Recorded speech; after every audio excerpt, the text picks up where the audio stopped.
¿Te has puesto a pensar cómo la historia, que nos parece tan sólida e inmutable, es en realidad una secuencia de eventos increíblemente frágiles? Como un solo elemento, una única pieza fuera de lugar, podría no solo alterar un resultado, sino reescribir por completo la realidad que conocemos. Ahora, imagina lo siguiente: ¿y si en uno de los momentos más decisivos y equilibrados de la Segunda Guerra Mundial, un arma, no del futuro, sino de un futuro, apareciera de la nada?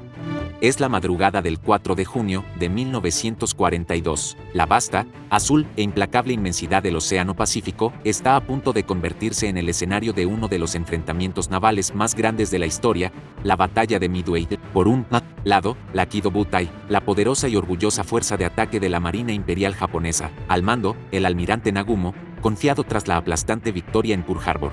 Lidera a 4 de sus más temidos y experimentados portaaviones, el Akagi, el Kaga, el Soryu y el Iryu. Son colosos de acero, ciudades flotantes de guerra, y su objetivo es claro: atraer y aniquilar lo que quedaba de la flota estadounidense, asegurando el dominio japonés en el Pacífico. Del otro lado, los estadounidenses, desesperados, en desventaja numérica y todavía recuperándose del shock de Pearl Harbor. Pero el almirante Nimitz, su comandante, posee un as secreto, una ventaja casi milagrosa.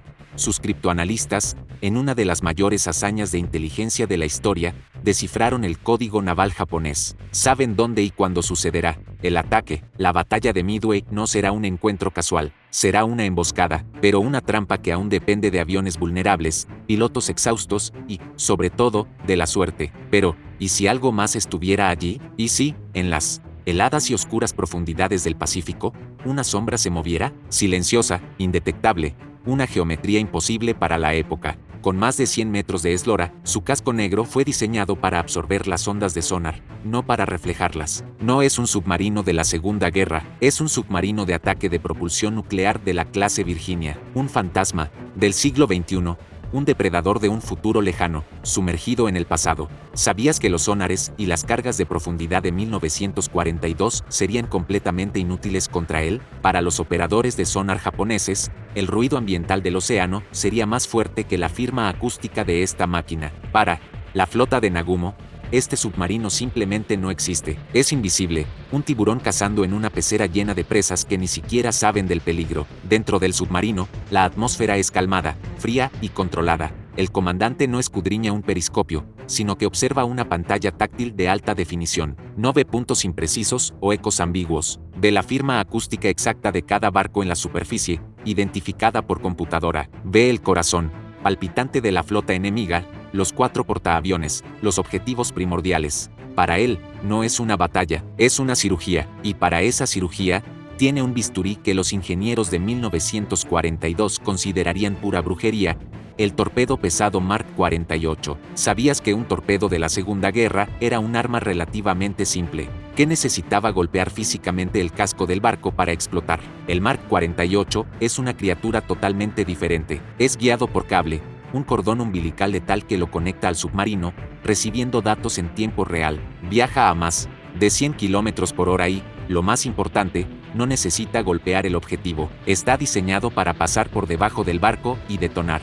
La explosión crea una burbuja de gas masiva y violenta que se expande y colapsa, levantando el barco y rompiendo su quilla, su espina dorsal, por la mitad. No importa el grosor del blindaje, para un barco de aquella época, un solo torpedo de estos es una sentencia de muerte instantánea e irrevocable. Se da la orden: 4 torpedos son lanzados en un silencio casi clínico, uno para cada portaaviones. A bordo del Akagi, el almirante Nagumo está en medio de una decisión crítica sobre qué tipo de bomba armar en sus aviones. De repente, una explosión colosal, venida de las profundidades, levanta el portaaviones de 40.000 toneladas fuera del agua como si fuera un juguete. No fue una bomba venida del cielo. El acero chilla, se retuerce y se parte. En segundos, el Akagi se está doblando sobre sí mismo, hundiéndose en una mortaja de fuego y vapor. En menos de un minuto, lo mismo sucede con el Kaga. Una segunda explosión, igualmente inexplicable y devastadora. Y después con el Soryu y con el Iryu, en menos de 5 minutos, sin que un solo avión estadounidense necesite siquiera despegar.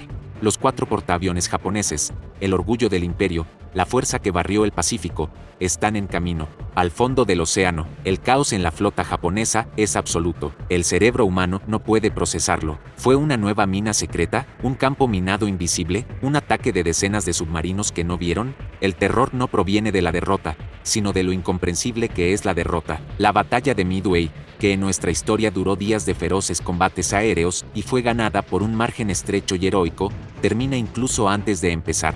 Japón no solo pierde 4 portaaviones y a sus pilotos más experimentados, pierde el pilar de su estrategia naval y su aura de invencibilidad ante un enemigo que nunca supo que existió. Las consecuencias serían sísmicas. La guerra en el Pacífico no se acortaría, sería completamente reescrita. Sería el trauma para Japón tan profundo e inexplicable que podría forzar una rendición mucho más temprana, quizás evitando las terribles batallas de Iwo Jima, Okinawa y, quién sabe, incluso las bombas atómicas. O, por el contrario, llevaría al alto mando militar japonés a una caza desesperada y paranoica de un arma fantasma que nunca podrían encontrar, volviéndolos aún más peligrosos e impredecibles. ¿Y bien? Ya habías imaginado que el mayor punto de inflexión de la Guerra del Pacífico pudo haberse resuelto en menos de 5 minutos por un fantasma venido del futuro. La historia la escriben los vencedores. Pero, ¿quién escribe el guión cuando el vencedor es un fantasma? Deja tu teoría aquí en los comentarios.